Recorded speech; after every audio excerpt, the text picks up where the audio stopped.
abienu nine Israel jom ha abienu baako Israel hwefo amfroso jom mama mani so ma kira mepo no ahina mebu afi beba mebu afi awrade osoro ne asase yefo no o ma wona nwatri na mi ohwa no antoko hwe mi ohwa Israel no ontonko na onna awrade no ohwefo awrade no wumini wonsari faso owia anhyi wawia na osramo ansi woso anajo awrade behwe woso woni nyina ho obahwe okra aso awrade behwe woni fire ana ebu fie baso afisa sa ade agosida amen amen onyami wama na mefre amen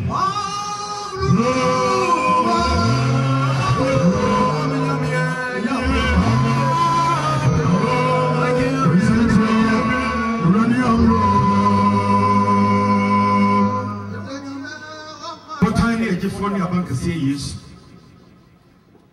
To me, and the money and your holding my back. You didn't young papa. But I know the whole soul or I won't be a home. Emra. The quality of one penny. And no one could when I didn't say do to get to see about the Chimantino. Public Bama. Wala mutume no sanchene no wadi nyina so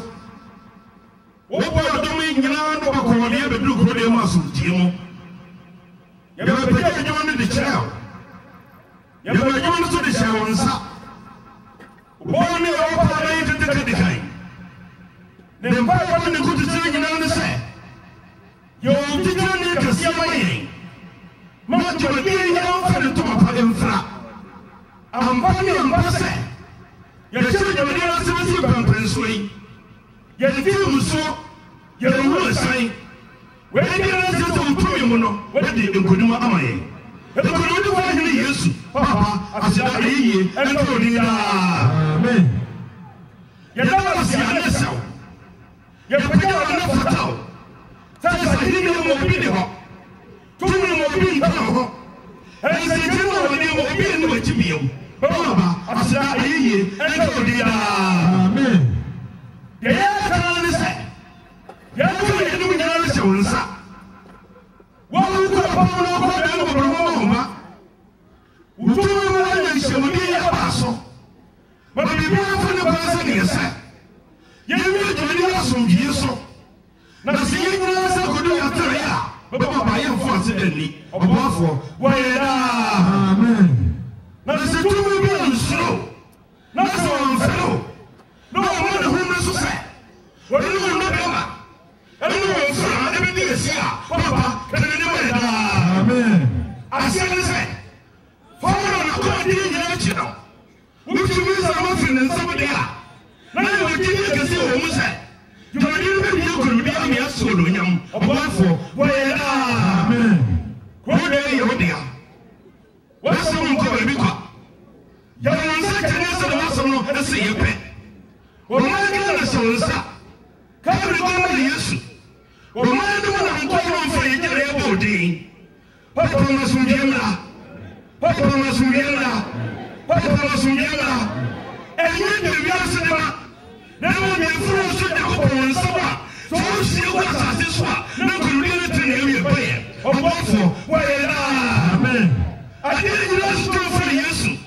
where go to you be to me ye ya ka say I don't pump so ya tree and then you na so nsa fa ke nya no mo na bi ko ni wa ya ba ko so so no nyam ya ba ko ni be sha wa de shiri wa to ni nti amen amen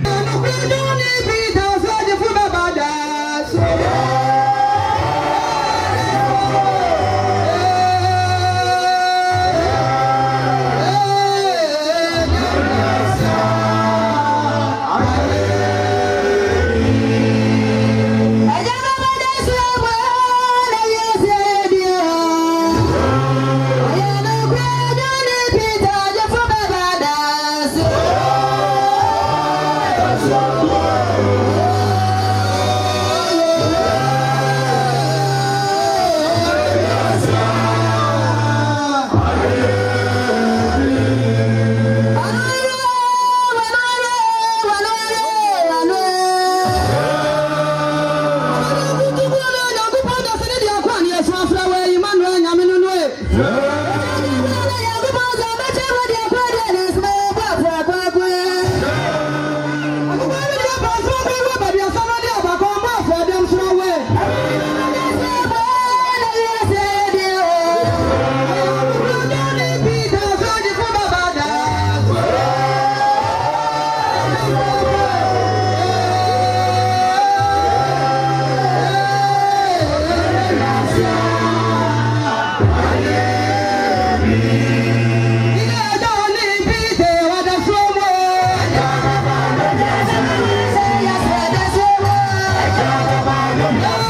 One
Yes,